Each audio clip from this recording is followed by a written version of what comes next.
કોઈ પણ કાર્યના આરંભ પહેલાં 100 વાર વિચાર કરો કે આ કરું કે ના કરું, એમાં લાભ કેટલો, ગેરલાભ થાય તો કેટલો, એ શાંતિથી વિચાર કરવાનો.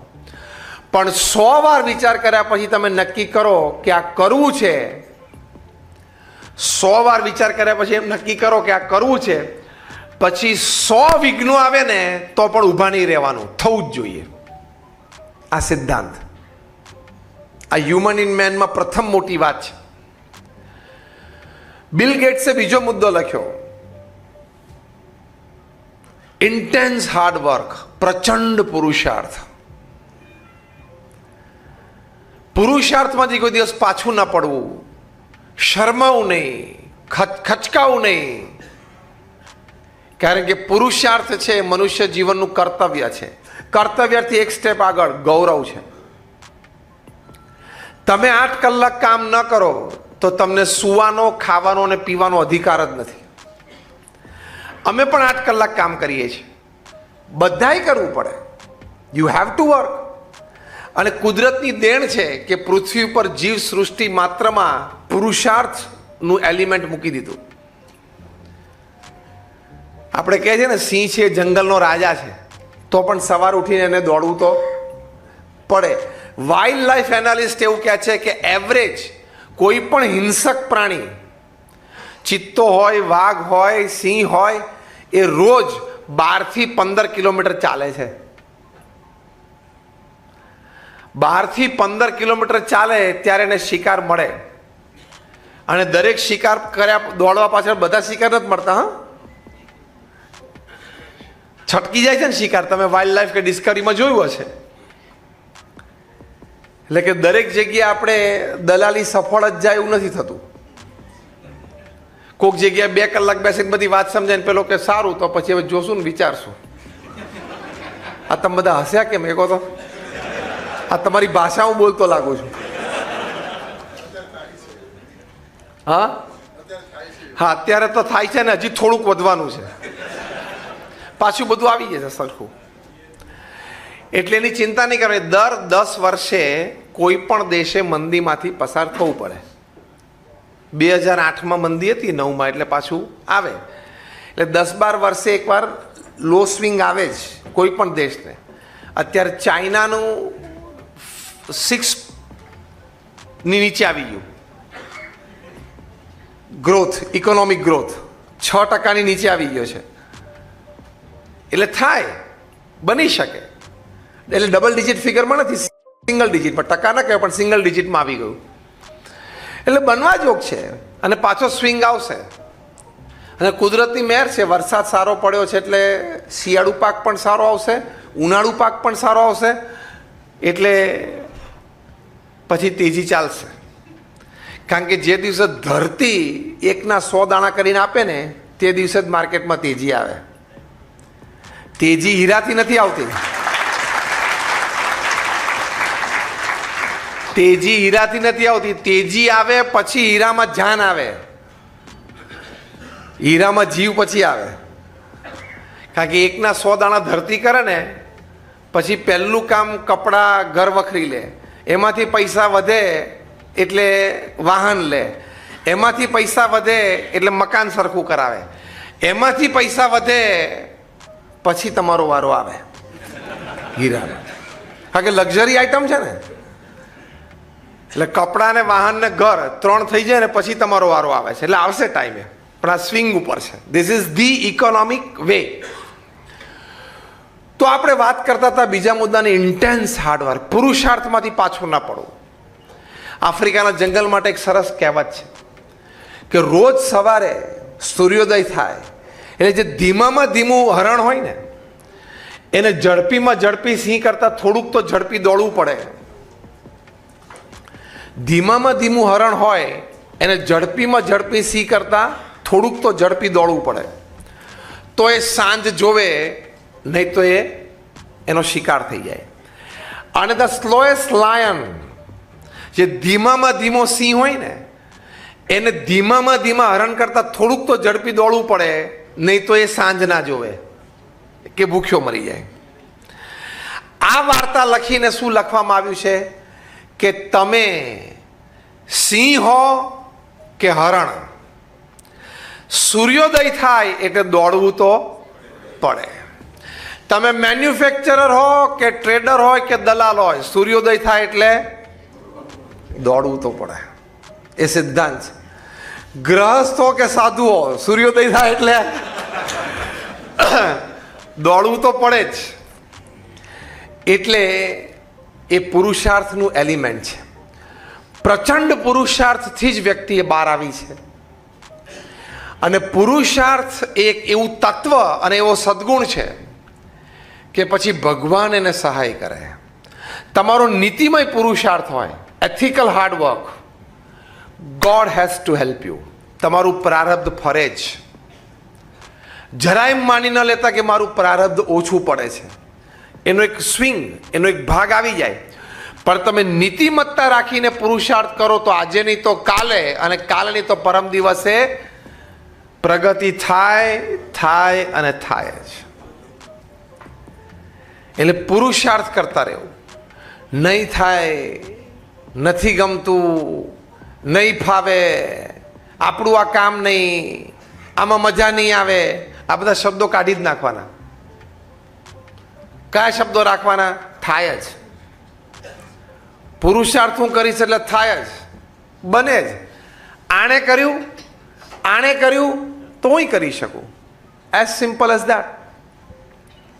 અને પુરુષાર્થથી માણસ કેવું પરિણામ લાવે છે. દુનિયામાં કોઈ પણ ક્ષેત્રમાં તમે જુઓ, નીતિમય પુરુષાર્થ કર્યો તો વ્યક્તિએ કેટલી પ્રગતિ કરી. હવે તો ઇન્ડસ્ટ્રીયલ રિવોલ્યુશન 4.0 આવે છે. હમણાં ઇન્દોરમાં એક ઇન્ટરનેશનલ મેનેજમેન્ટ કોન્ફરન્સમાં મારે બોલવાનું હતું. ઇન્ડસ્ટ્રીયલ રિવોલ્યુશન 4.0 એટલે એમાં એઆઈ આવશે, આર્ટિફિશિયલ ઇન્ટેલિજન્સ આવશે. જે કંઈ તમે કામ કરી શકો છો બધું જ રોબો કરશે, મશીન મેન કરશે. ફૂલ ટાઈમ સેક્રેટરી તરીકે પણ એ કામ કરશે. એ આર્ટિફિશિયલ ઇન્ટેલિજન્સ એઆઈ આવશે.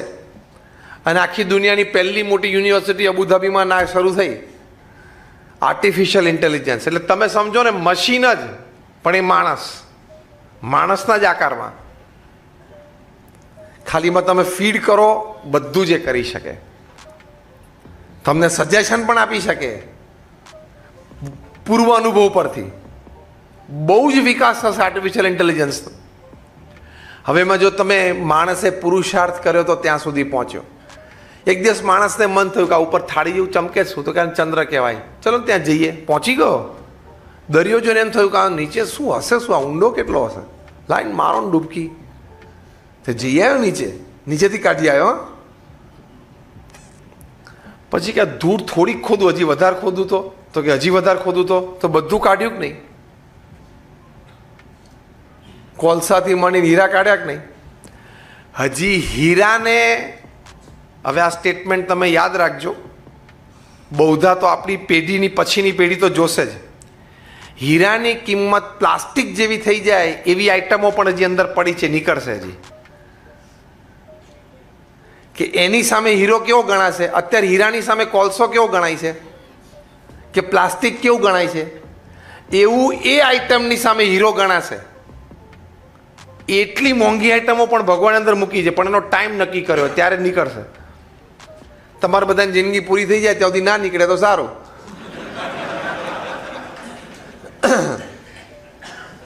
ખૂબ મૂકેલું છે. પછી ધૂળમાંથી બધો કાર્યક્રમ પૂરો થઈ જશે એટલે દરિયો છે. દરિયામાં એના કરતાં 100 ગણું મૂકેલું છે. અને દરિયાનો બધો કાર્યક્રમ 3000ની સાલમાં, 4000ની સાલમાં, એટલે આજથી 2000 વર્ષ પછી એ કાર્યક્રમ પૂરો થશે ખોદવાનો. પછી સ્પેસમાં પણ ભગવાને એટલું જ મૂકેલું છે. કારણ કે 7 અબજની વસ્તીને સવારે ઉઠીને કામ તો આપવું જ નહીં.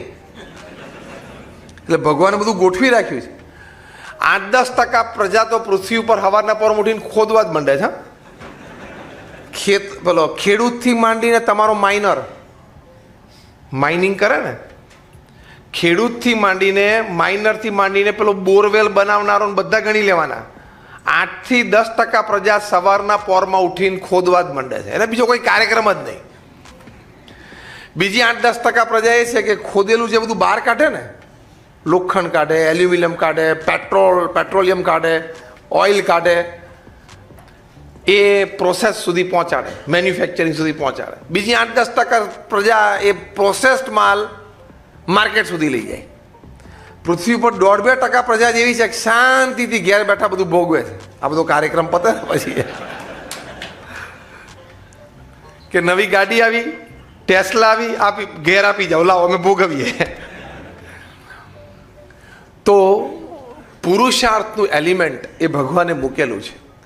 બધું જ ધરતીમાં ને પાણીમાં ભગવાને મૂક્યું, પછી માણસને બુદ્ધિ આપી કે હવે તું ખોદીને બહાર કાઢી અને આમાંથી 2 ભેગું કર, 3 ભેગું કર, ઓછા વધતા પ્રપોર્શનમાં ભેગું કર, નવી આઈટમો બનાવ અને તારોય ટાઈમ પાસ થાય 70-80 વર્ષનો પૃથ્વી ઉપર, તારોય મગજ બગડે નહીં, થોડુંક ખાઈ પીને આનંદ કરી લે. એટલું બધું ભગવાને ધૂળમાં મૂકેલું છે. એટલે પુરુષાર્થનું તત્વ એ ભગવાને મૂકેલું છે. પુરુષાર્થમાંથી કોઈ દિવસ પાછા ન પડો. પ્રમુખ સ્વામી મહારાજ તો એક સંત, એમણે એમના જીવનમાં જે પુરુષાર્થ કર્યો, અનબિલિવેબલ. 18,000 ગામડાઓમાં જાતે ગયા. કોકને વોટ લેવા જવું હોય ને તોય ના જાય. હા, 18,000 ગામડામાં જવું એટલે દુનિયાના 60 દેશોમાં 18,000 ગામડાઓ. જ્યારે પ્રમુખ સ્વામી મહારાજની ઉંમર 60, 65, 70, 72 અને 75 હતી ને, ત્યારે પ્રમુખ સ્વામી મહારાજ રાત્રે 10:30 ને 11 વાગ્યા સુધી આદિવાસીના ઝૂંપડામાં બેસીને એને નિર્વ્યસની કરતા અમે જોયા છે. લોકો એમને વ્યક્તિગત પારિવારિક પ્રશ્નો માટે પત્રો લખતા, સોલ્યુશન માટે, સ્પષ્ટ નિર્ણય માટે કે આમ કરું. એવા 7.5 લાખ પત્રો વાંચ્યા અને ઉત્તર આપ્યો. એટલે 45 વર્ષ ગુરુપદે રહ્યા એટલે રોજના 70 પત્રો વાંચવાના અને એનો ઉત્તર આપવાનો. રોજના. અમથું ફરી જાય, ગાંડો થઈ જાય માણસ. સવાર બપોર સાંજ એમ 500 વ્યક્તિઓને વ્યક્તિગત મળીને એનો પ્રશ્ન સાંભળતા, એનો સુઝાવ આપતા અને આશીર્વાદ આપતા. એવા 2 મિલિયન 20 લાખ લોકોને વ્યક્તિગત મળ્યા. 1200 મંદિરો બનાવ્યા 45 વર્ષમાં. એટલે દર વર્ષે કેટલા થયા? 25. દર વર્ષે 25 થયા ને, એટલે 52 અઠવાડિયામાં 25. એટલે દર 15 દિવસે એક. હવે તમે આ કલ્પના કરો, દર 15 દિવસે એક જમીન ખરીદાઈ જાય, એનો લીગલ પ્રોસેસ પૂરો થઈ જાય, એના પ્લાન પાસ થઈ જાય, એનું બાંધકામ પૂરું થઈ જાય, મૂર્તિઓની પ્રતિષ્ઠા થઈ જાય, ગામ ધુમાડા બંધ જમી જાય. દર 15મા દિવસે આ કાર્યક્રમ. હવે ખબર પડી, આ એનાલિસિસ તમે બ્રેકડાઉન કરો ને એટલે તમને લેવલ ખબર પડે. દર 15મા દિવસે તમે એક જણો ઓફિસ લેતો હોય નવી, દર 15મા દિવસે એક જણો નવી ઓફિસ લેતો, દર 15મા દિવસે ઉદ્ઘાટન. આમ ઠરી ગયા બધા. આ સ્વામી તમે આ વાક્ય કયું બોલો છો તમને ખબર પડે છે? દર 15મા દિવસે ભલે એક નાની રૂમ લે, 8x8 નહીં, પણ દર 15મા દિવસે એક સંસ્થા ઊભી કરવી એટલે પ્રચંડ પુરુષાર્થ. 110 હોસ્પિટલ, હોસ્ટેલ, સ્કૂલ, કોલેજ ઊભી કરી, 50, 60 એકર ઉપર મોટી સ્કૂલ્સ બધી. તમે અમારા સ્કૂલના કેમ્પસોમાં બધે જાઓ તો તમને અમેરિકામાં એવું લાગે.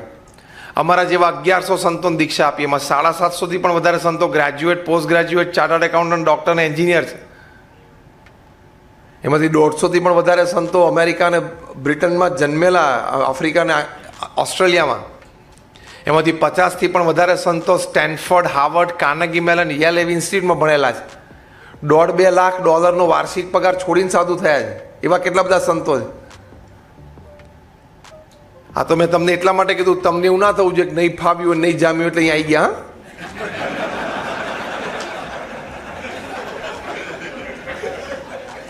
સંતોને જોવે ને એટલે લોકોને તો આને બહુ ફાવ્યું હોય એવું લાગતું નથી. આને કંઈક આમ સંસાર વ્યવહારમાં મજા નહીં આવી હોય, આને કંઈક ગમતું નહીં હોય. બધું ગમેલું હતું, ફાવેલું હતું, બધું જામેલું જ હતું, પણ આ તો પ્રમુખ સ્વામી મહારાજના લીધે અહીંયા આવ્યા છીએ. તમારા બે જ સંતાન હોય ને બેને મોટા કરતા 20 વર્ષના કરતા સુધી તો તમે મા બાપ લગભગ 5-10 વખત હાથ પછાડીને બોલો કે આના કરતા તો તું બોલો, વાક્ય પૂરું કરો, વાક્ય પૂરું કરો. આના કરતા તો તું, ઘણા બધા વાક્યો હોય છે ને. તમારા તો બે છોકરા, તમારું જ લોહી, તમારો જ ઉછેર, મૂળ તો તમારો જ જન્મ, લોહી, ઉછેર, ઘરના સંસ્કાર તમારા જ, છતાં તમે બેને ઉછેરતા ઉછેરતા આમ ત્રાસી જાઓ. અમે 1100 કોઈને પ્રમુખ સ્વામી જોડે કોઈ લોહીનો સંબંધ નહીં, અમારો કંઈ ઉછેર પ્રમુખ સ્વામી નથી કર્યો, તોય પ્રમુખ સ્વામી મહારાજ અમને 1100 ને સાથે રાખી શકે પ્રેમથી, લાગણીથી, સંપથી, સુરતભાવથી. કેટલી મોટી વાત કહેવાય. હે, એનું રહસ્ય કહું છું હમણાં. એ અમને 1100 ને ભેગા રાખી શકે એની માટે 300. તમે રહસ્ય પૂછ્યું ને તો રહસ્ય 300. એક, અમને ભરપૂર સમય આપ્યો એમણે. બીજું, અમને સંસ્કાર આપ્યા. અને ત્રીજું, અમને શ્રદ્ધા કરાવડાવી. તમે પણ જે વ્યક્તિ સાથે સંબંધ આજીવન રાખવો એમાં 3 વાત આપવાની: સમય, સંસ્કાર અને શ્રદ્ધા. આ 300 રાખશો ને એટલે કોઈ પણ સંબંધ કે કોઈ પણ ધંધો સારામાં સારો ચાલે. પણ એવા અમને 1100 જણાને દીક્ષા આપી. એમાં આદિવાસીમાં વિસ્તારમાં આદિવાસીના ઝૂંપડામાં રહીને મોટા થયા આદિવાસી પણ છે અમારા સંતો. અને હાર્વર્ડ યુનિવર્સિટીમાંથી ડબલ MBA થયો એવા છે. આખી રેન્જને ભેગી રાખવી એટલે આ રેન્જ છે. આખી રેન્જને એક જ કપડામાં એક જ સ્ટાઇલથી ભેગા રાખવા એટલે ચેલેન્જ છે, બહુ મોટી.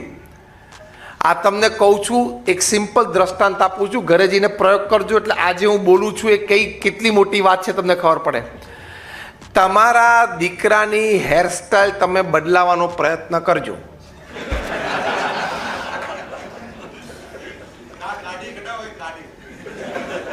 હા, દાઢી કદાચ એ રાખતો હોય, ફ્રેન્ચ કટ રાખતો હોય, કે જે એની ઈચ્છા હોય રાખતો હોય. આપણે એ રાખે ન રાખે સાથે કોઈ નિસ્બત નથી. એનું જીવન છે, પ્રેમથી જે રીતે જીવતો હોય એ રીતે પ્રેમથી જીવવાની ના નથી. આ તો હું તમને પ્રયોગની દ્રષ્ટિએ કહું છું. અને આ વાતનો મહિમા સમજો તમે એટલે કહું છું કે પ્રમુખ સ્વામી મહારાજ અમને 1100 ને ભેગા એક સિસ્ટમમાં રાખે છે. તમારો તો પોતાનો જ દીકરો છે, એની હેરસ્ટાઈલ ખાલી બદલે કે બેટા જરા હેરસ્ટાઈલ આપણે બરોબર નથી, છે બદલને, એવું એને એકવાર કહી તો જોજો. હું તો કહું છું હિંમત ના કરતા, કારણ કે કંઈક જો થઈ ગયું બોલી ગયો ને તો કાયમ માટેની બધી મર્યાદા તૂટી જશે. તો પ્રમુખ સ્વામી મહારાજે અમારા 1100ની હેરસ્ટાઈલ લાઈફ ટાઈમ બદલી કાઢી. એ બહુ મોટી વાત નથી આ હેરસ્ટાઈલ?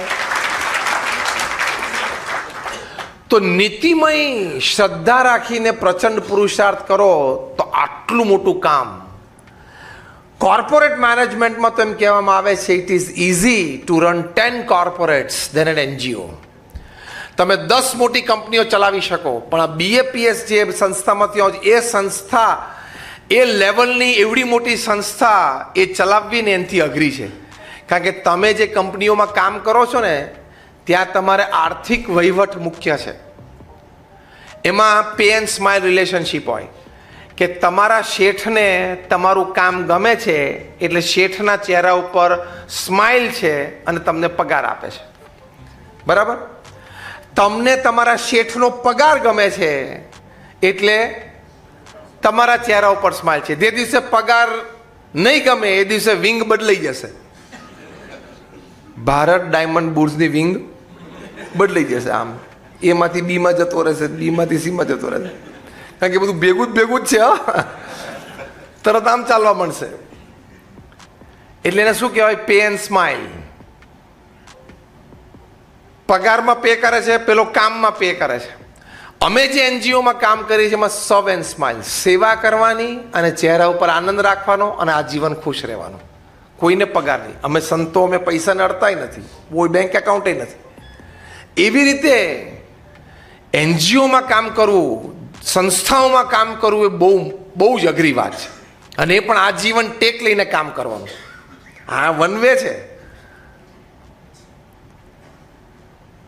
એવી રીતે આ સંસ્થા ચલાવી પણ એમાં આ મોટો સદ્ગુણ નીતિમત્તા અને પ્રામાણિકતા, શ્રદ્ધા રાખીને પુરુષાર્થ કરવાનો.